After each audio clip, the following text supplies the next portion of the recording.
بسم الله الرحمن الرحيم وما لي لا أعبد الذي فطرني وإليه ترجعون أأتخذ من دونه آلهة إن يردني الرحمن بضر لا تغني عني شفاعتهم شيئا ولا ينقذون إني إذا لفي ضلال مبين إني آمنت بربكم فاسمعون قيل ادخل الجنة قال يا ليت قومي يعلمون بما غفر لي ربي وجعلني من المكرمين وما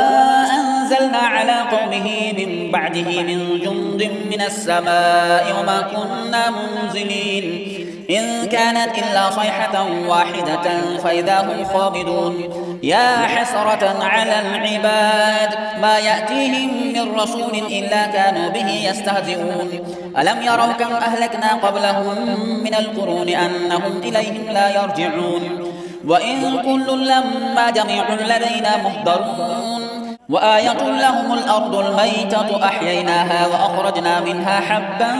فمنه يأكلون وجعلنا فيها جنات من نخيل وأعناب وفجرنا فيها من العيون ليأكلوا من ثمره وما عملته أيديهم أفلا يشكرون سبحان الذي خلق الأزواج كلها مما تنبت الأرض ومن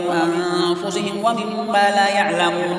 وآية لهم الليل نسلخ منه النهار فإذا هم مظلمون والشمس تجري لمستقر لها ذلك تقدير العزيز العليم والقمر قدرناه منازل حتى عاد كالعرجون القديم لا الشمس ينبغي لها أن تدرك القمر ولا الليل سابق النهار وكل في فلك يسبحون وآية لهم أنا حملنا ذريتهم في الفلك المشحون وخلقنا لهم من مثله ما يركبون وإن نشأ نغرقهم فلا صريخ لهم ولا هم ينقذون إلا رحمة منا ومتاعا إلى حين وإذا قيل لهم اتقوا ما بين أيديكم وما خلفكم لعلكم ترحمون وما تأتيهم من آية من آيات ربهم إلا كانوا عنها معرضين وإذا قيل لهم أنفقوا مما رزقكم الله قال الذين كفروا للذين آمنوا أنطعم من لو يشاء الله أطعمه إن أنتم إلا في ضلال مبين ويقولون متى هذا الوعد إن كنتم صادقين ما ينظرون إلا صيحة واحدة تأخذهم وهم يخصمون فلا يستطيعون توصية ولا إلى أهلهم يرجعون ونفخ في الصور فإذا هم من الأجداث إلى ربهم ينسلون قالوا يا ويلنا من بعثنا من مرقدنا هذا ما وعد الرحمن وصدق المرسلون إن كانت إلا صيحة واحدة فإذا هم جميع لدينا محضرون فاليوم لا تظلم نفس شيئا ولا تجزون إلا ما كنتم تعملون إن أصحاب الجنة اليوم في شغل فاكهون هم وأزواجهم في ظلال على الأرائك متكئون لهم فيها فاكهة ولهم ما يدعون سلام قولا من رب رحيم وامتازوا اليوم أيها المجرمون ألم أعهد إليكم يا بني آدم ألا تعبدوا الشيطان إنه لكم عدو مبين وأن اعبدوني هذا صراط مستقيم ولقد أضل منكم جبلا كثيرا أفلم تكونوا تعقلون هذه جهنم التي كنتم توعدون اصلوها اليوم بما كنتم تكفرون اليوم نختم على أفواههم وتكلمنا أيديهم وتشهد أرجلهم بما كانوا يكسبون ولو نشاء لطمسنا على أعينهم فاستبقوا الصراط فأنى يبصرون ولو نشاء لمسخناهم على مكانتهم فما استطاعوا مضيا ولا يرجعون ومن نعمره ننكس في الخلق أفلا يعقلون وما علمناه الشعر وما ينبغي له إن هو إلا ذكر وقرآن مبين لينذر من كان حيا ويحق القول على الكافرين أولم يروا أنا خلقنا لهم مما عملت أيدينا أنعاما فهم لها مالكون وذللناها لهم فمنها ركوبهم ومنها يأكلون ولهم فيها منافع ومشارب أفلا يشكرون واتخذوا من دون الله آلهة لعلهم ينصرون لا يستطيعون نصرهم وهم لهم جند محضرون فلا يحزنك قولهم إنا نعلم ما يسرون وما يعلنون أولم يرى الإنسان أنا خلقناه من نطفة فإذا هو خصيم مبين وضرب لنا مثلا ونسي خلقه قال من يحيي العظام وهي رميم قل يحييها الذي أنشأها أول مرة وهو بكل خلق عليم الذي جعل لكم من الشجر الأخضر نارا فإذا أنتم منه توقدون أوليس الذي خلق السماوات والأرض بقادر على أن يخلق مثلهم بلى وهو الخلاق العليم إنما أمره إذا أراد شيئا أن يقول له كن فيكون فسبحان الذي بيده ملكوت كل شيء وإليه ترجعون. بسم الله الرحمن الرحيم والصافات صفا فالزاجرات زجرا فالتاليات ذكرا إن إلهكم لواحد رب السماوات والأرض وما بينهما ورب المشارق إنا زينا السماء الدنيا بزينة الكواكب وحفظا من كل شيطان مارد لا يسمعون إلى الملأ الأعلى ويقذفون من كل جانب دحورا ولهم عذاب واصب إلا من خطف الخطفة فأتبعه شهاب ثاقب فاستفتهم أهم أشد خلقا أم من خلقنا إنا خلقناهم من طين لازب بل عجبت ويسخرون وإذا ذكروا لا يذكرون وإذا رأوا آية يستسخرون وقالوا إن هذا إلا سحر مبين أإذا متنا وكنا ترابا وعظاما أإنا لمبعوثون أوآباؤنا الأولون قل نعم وأنتم داخرون فإنما هي زجرة واحدة فإذا هم ينظرون وقالوا يا ويلنا هذا يوم الدين هذا يوم الفصل الذي كنتم به تكذبون احشروا الذين ظلموا وأزواجهم وما كانوا يعبدون من دون الله فاهدوهم إلى صراط الجحيم وقفوهم إنهم مسؤولون ما لكم لا تناصرون بل هم اليوم مستسلمون وأقبل بعضهم على بعض يتساءلون قالوا إنكم كنتم تأتوننا عن اليمين قالوا بل لم تكونوا مؤمنين وما كان لنا عليكم من سلطان بل كنتم قوما طاغين فحق علينا قول ربنا إنا لذائقون فأغويناكم إنا كنا غاوين فإنهم يومئذ في العذاب مشتركون إنا كذلك نفعل بالمجرمين إنهم كانوا إذا قيل لهم لا إله إلا الله يستكبرون ويقولون أئنا لتاركو آلهتنا لشاعر مجنون بل جاء بالحق وصدق المرسلين إنكم لذائق العذاب الأليم وما تجزون إلا ما كنتم تعملون إلا عباد الله المخلصين أولئك لهم رزق معلوم فواكه وهم مكرمون في جنات النعيم على سرر متقابلين يطاف عليهم بكأس من معين بيضاء لذة للشاربين لا فيها غول ولا هم عنها ينزفون وعندهم قاصرات الطرف عين كأنهن بيض مكنون فأقبل بعضهم على بعض يتساءلون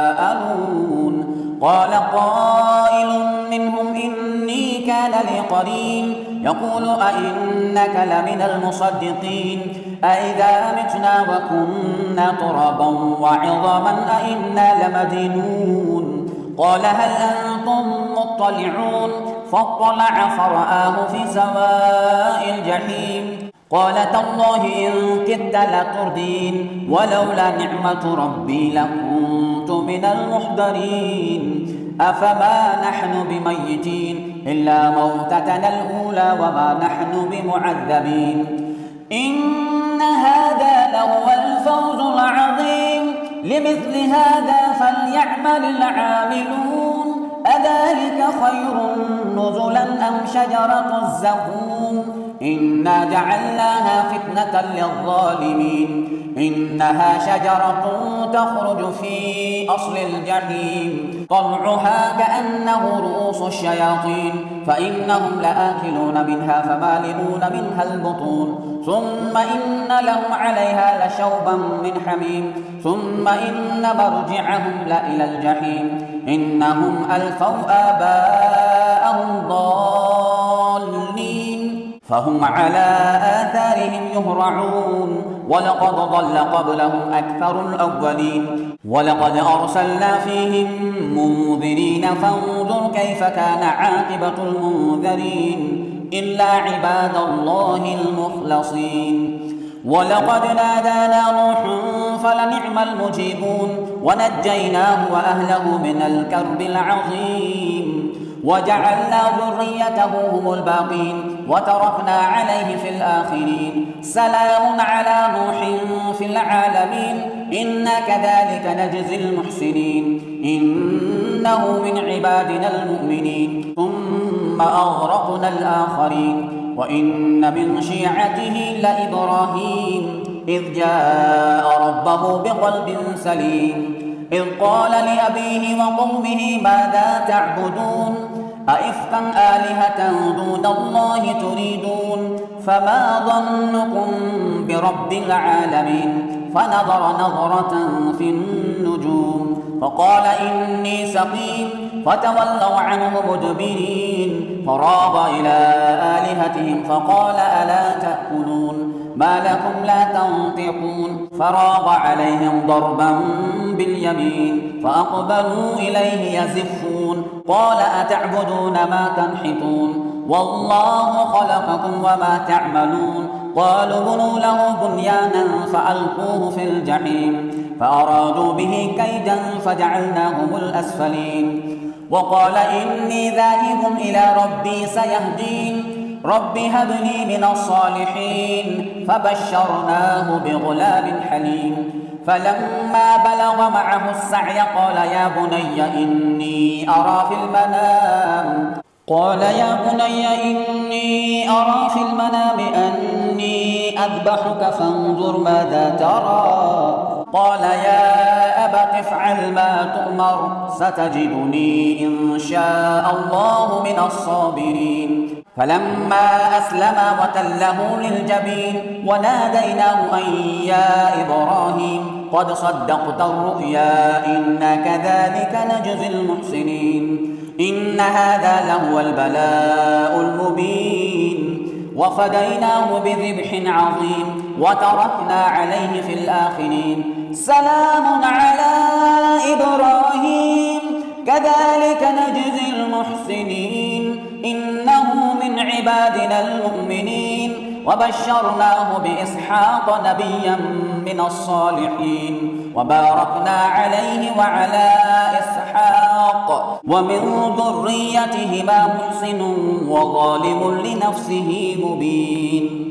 ولقد مننا على موسى وهارون ونجيناهما وقومهما من الكرب العظيم ونصرناهم فكانوا هم الغالبين وآتيناهما الكتاب المستبين وهديناهما الصراط المستقيم وتركنا عليهما في الآخرين سلام على موسى وهارون إنا كذلك نجزي المحسنين إنهما من عبادنا المؤمنين وإن إلياس لمن المرسلين إذ قال لقومه ألا تتقون أتدعون بعلا وتذرون أحسن الخالقين الله ربكم ورب آبائكم الأولين فكذبوه فإنهم لمحضرون إلا عباد الله المخلصين وتركنا عليه في الآخرين سلام على إلياسين إنا كذلك نجزي المحسنين إنه من عبادنا المؤمنين وإن لوطا لمن المرسلين إذ نجيناه وأهله أجمعين إلا عجوزا في الغابرين ثم دمرنا الآخرين وإنكم لتمرون عليهم مصبحين وبالليل أفلا تعقلون وإن يونس لمن المرسلين إذ أبق إلى الفلك المشحون فساهم فكان من المدحضين فالتقمه الحوت وهو مليم فلولا أنه كان من المسبحين للبث في بطنه إلى يوم يبعثون فنبذناه بالعراء وهو سقيم وأنبتنا عليه شجرة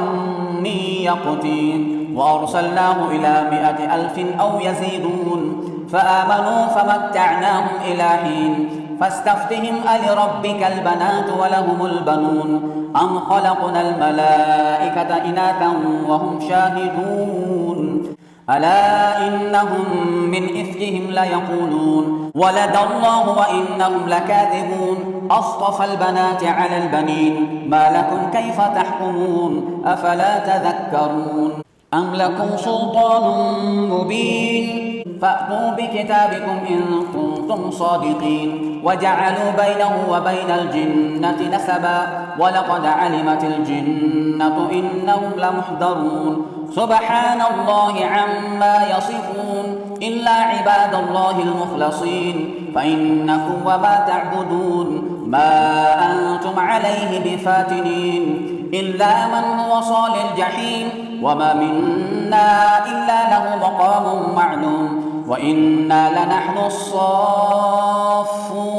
وإنا لنحن المسبحون وإن كانوا ليقولون لو أن عندنا ذكرا من الأولين لكنا عباد الله المخلصين فكفروا به فسوف يعلمون ولقد سبقت كلمتنا لعبادنا المرسلين إنهم لهم المنصورون وإن جندنا لهم الغالبون فتول عنهم حتى حين وأبصرهم فسوف يبصرون أفبعذابنا يستعجلون فإذا نزل بساحتهم فساء صباح المنذرين وتول عنهم حتى حين وأبصر فسوف يبصرون سبحان ربك رب العزة عما يصفون وسلام على المرسلين والحمد لله رب العالمين بسم الله الرحمن الرحيم صاد والقرآن ذي الذكر بل الذين كفروا في عزة وشقاق كم أهلكنا من قبلهم من قرن فنادوا ولا تحين مناص وعجبوا أن جاءهم منذر منهم وقال الكافرون هذا ساحر كذاب أجعل الآلهة إلها واحدا إن هذا لشيء عجاب وانطلق الملأ منهم أن امشوا واصبروا على آلهتكم إن هذا لشيء يراد ما سمعنا بهذا في الملة الآخرة إن هذا إلا اختلاق أأنزل عليه الذكر من بيننا بل هم في شك من ذكري بل لما يذوقوا عذاب أم عندهم خزائن رحمة ربك العزيز الوهاب أم لهم ملك السماوات والأرض وما بينهما فليرتقوا في الأسباب جند ما هنالك مهزوم من الأحزاب كذبت قبلهم قوم نوح وعاد وفرعون ذو الأوتاد وثمود وقوم لوط وأصحاب الأيكة أولئك الأحزاب إن كل إلا كذب الرسل فحق عقاب وما ينظر هؤلاء إلا صيحة واحدة ما لها من فواق وقالوا ربنا عجل لنا قطنا قبل يوم الحساب اصبر على ما يقولون واذكر عبدنا داود ذا الأيد إنه أواب إنا سخرنا الجبال معه يسبحن بالعشي والإشراق والطير محشورة كل له أواب وشددنا ملكه وآتيناه الحكمة وفصل الخطاب وهل أتاك نبأ الخصم إذ تسوروا المحراب إذ دخلوا على داود ففزع منهم قالوا لا تخف خصمان بغى بعضنا على بعض فاحكم بيننا بالحق ولا تشطط واهدنا إلى سواء الصراط إن هذا أخي له 99 نعجة ولي نعجة واحدة فقال أكفلنيها وعزني في الخطاب قال لقد ظلمك بسؤال نعجتك إلى نعاجه وإن كثيرا من الخلطاء ليبغي بعضهم على بعض إلا الذين آمنوا وعملوا الصالحات وقليل ما هم وظن داود أنما فتناه فاستغفر ربه وخر راكعا وأناب فغفرنا له ذلك وإن له عندنا لزلفى وحسن مآب يا داود إنا جعلناك خليفة في الأرض فاحكم بين الناس بالحق ولا تتبع الهوى فيضلك عن سبيل الله إن الذين يضلون عن سبيل الله لهم عذاب شديد بما نسوا يوم الحساب وما خلقنا السماء والأرض وما بينهما باطلا ذلك ظن الذين كفروا فويل للذين كفروا من النار أم نجعل الذين آمنوا وعملوا الصالحات كالمفسدين في الأرض أم نجعل المتقين كالفجار كتاب أنزلناه إليك مبارك ليدبروا آياته وليتذكر أولو الألباب ووهبنا لداود سليمان نعم العبد إنه أواب إذ عرض عليه بالعشي الصافنات الجياد فقال إني أحببت حب الخير عن ذكر ربي حتى توارت بالحجاب ردوها علي فطفق مسحا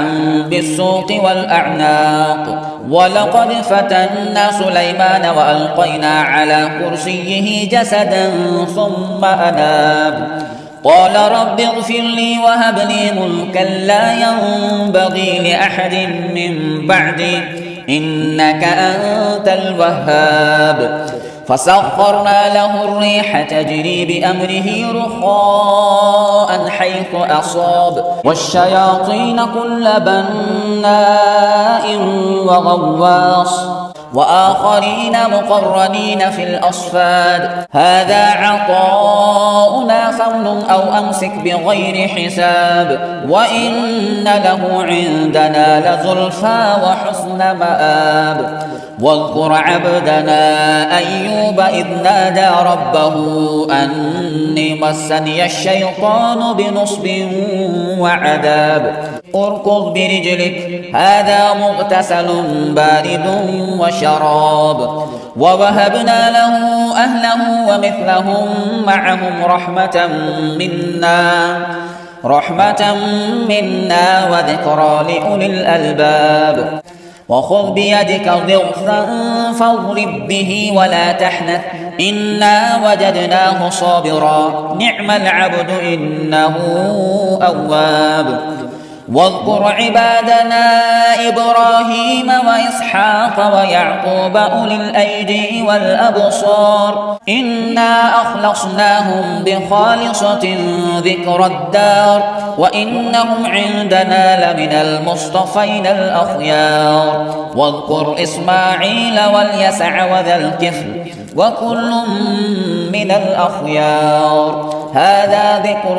وإن للمتقين لحسن مآب جنات عدن مفتحة لهم الأبواب متكئين فيها يدعون فيها بفاكهة كثيرة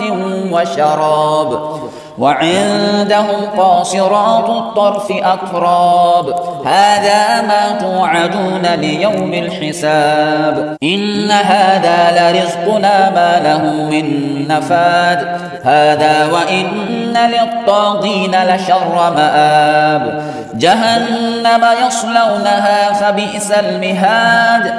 هذا فليذوقوه حميم وغساق وآخر من شكله أزواج هذا فوج مقتحم معكم لا مرحبا بهم إنهم صالوا النار قالوا بل أنتم لا مرحبا بكم أنتم قدمتموه لنا فبئس القرار قالوا ربنا من قدم لنا هذا فزده عذابا ضعفا في النار وقالوا ما لنا لا نرى رجالا كنا نعدهم من الأشرار أتخذناهم سخريا أم زاغت عنهم الأبصار إن ذلك لحق تخاصم أهل النار قل إنما أنا منذر وما من إله إلا الله الواحد القهار رب السماوات والأرض وما بينهما العزيز الغفار قل هو نبأ عظيم أنتم عنه معرضون ما كان لي من علم بالملأ الأعلى إذ يختصمون إن يوحى إلي إلا أنما أنا نذير مبين إذ قال ربك للملائكة إني خالق بشرا من طين فإذا سويته ونفخت فيه من روحي فقعوا له ساجدين فسجد الملائكة كلهم أجمعون إلا إبليس استكبر وكان من الكافرين قال يا إبليس ما منعك أن تسجد لما خلقت بيدي أستكبرت أم كنت من العالين قال أنا خير منه خلقتني من نار وخلقته من طين قال فاخرج منها فإنك رجيم وإن عليك لعنتي إلى يوم الدين قال رب فأنظرني إلى يوم يبعثون قال فإنك من المنظرين إلى يوم الوقت المعلوم قال فبعزتك لأغوينهم أجمعين إلا عبادك منهم المخلصين قال فالحق والحق أقول لأملأن جهنم منك وممن تبعك منهم أجمعين قل ما أسألكم عليه من أجر وما أنا من المتكلفين إن هو إلا ذكر للعالمين ولتعلمن نبأه بعد حين. بسم الله الرحمن الرحيم. تنزيل الكتاب من الله العزيز الحكيم. إنا أنزلنا إليك الكتاب بالحق فاعبد الله مخلصا له الدين ألا لله الدين الخالص والذين اتخذوا من دونه أولياء ما نعبدهم إلا ليقربونا إلى الله زلفى إن الله يحكم بينهم فيما هم فيه يختلفون إن الله لا يهدي من هو كاذب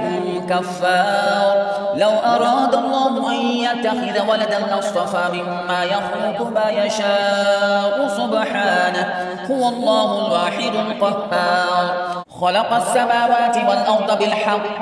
يكور الليل على النهار ويكور النهار على الليل وسخر الشمس والقمر كل يجري لأجل مسمى ألا هو العزيز الغفار خلقكم من نفس واحدة ثم جعل منها زوجها وأنزل لكم من الأنعام 8 أزواج يخلقكم في بطون أمهاتكم خلقا من بعد خلق في ظلمات 3 ذلكم الله ربكم له الملك لا إله إلا هو فأنا تصرفون إن تكفروا فإن الله غني عنكم ولا يرضى لعباده الكفر وإن تشكروا يرضه لكم ولا تزر وازرة وزر أخرى ثم إلى ربكم مرجعكم فينبئكم بما كنتم تعملون إنه عليم بذات الصدور وإذا مس الإنسان ضر دعا ربه منيبا إليه ثم إذا خوله نعمة منه نسي ما كان يدعو إليه من قبل وجعل لله أندادا ليضل عن سبيله قل تمتع بكفرك قليلا إنك من أصحاب النار أمن هو قانت آناء الليل ساجدا وقائما يحذر الآخرة ويرجو رحمة ربه قل هل يستوي الذين يعلمون والذين لا يعلمون إنما يتذكر أولو الألباب قل يا عبادي الذين آمنوا اتقوا ربكم للذين أحسنوا في هذه الدنيا حسنة وأرض الله واسعة إنما يوفى الصابرون أجرهم بغير حساب قل إني أمرت أن أعبد الله مخلصا له الدين وأمرت لأن أكون أول المسلمين قل إني أخاف إن عصيت ربي عذاب يوم عظيم قل الله أعبد مخلصا له ديني فاعبدوا ما شئتم من دونه قل إن الخاسرين الذين خسروا أنفسهم وأهليهم يوم القيامة ألا ذلك هو الخسران المبين لهم من فوقهم ظلل من النار ومن تحتهم ظلل ذلك يخوف الله به عباده يا عباد فاتقون والذين اجتنبوا الطاغوت أن يعبدوها وأنابوا إلى الله لهم البشرى فبشر عباد الذين يستمعون القول فيتبعون أحسنه أولئك الذين هداهم الله وأولئك هم أولو الألباب أفمن حق عليه كلمة العذاب أفأنت تنقذ من في النار لكن الذين اتقوا ربهم لهم غرف من فوقها غرف مبنية تجري من تحتها الأنهار وعد الله لا يخلف الله الميعاد ألم تر أن الله أنزل من السماء ماء فسلكه ينابيع في الأرض ثم يخرج به زرعا مختلفا ألوانه ثم يهيج فتراه مصفرا ثم يجعله حطاما إن في ذلك لذكرى لأولي الألباب أفمن شرح الله صدره للإسلام فهو على نور من ربه فويل للقاسية قلوبهم من ذكر الله أولئك في ضلال مبين الله نزل أحسن الحديث كتابا متشابها مثانية تقشعر منه جلود الذين يخشون ربهم ثم تلين جلودهم وقلوبهم إلى ذكر الله ذلك هدى الله يهدي به من يشاء ومن يضلل الله فما له من هاد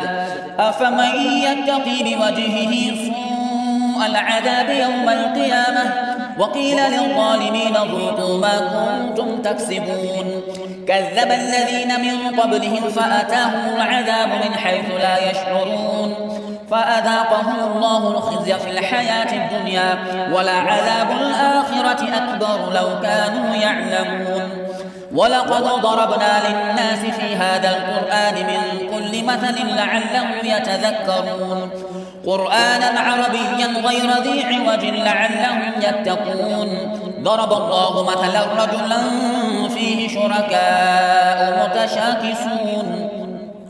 فيه شركاء متشاكسون ورجلا سلما لرجل هل يستويان مثلا الحمد لله بل أكثرهم لا يعلمون إنك ميت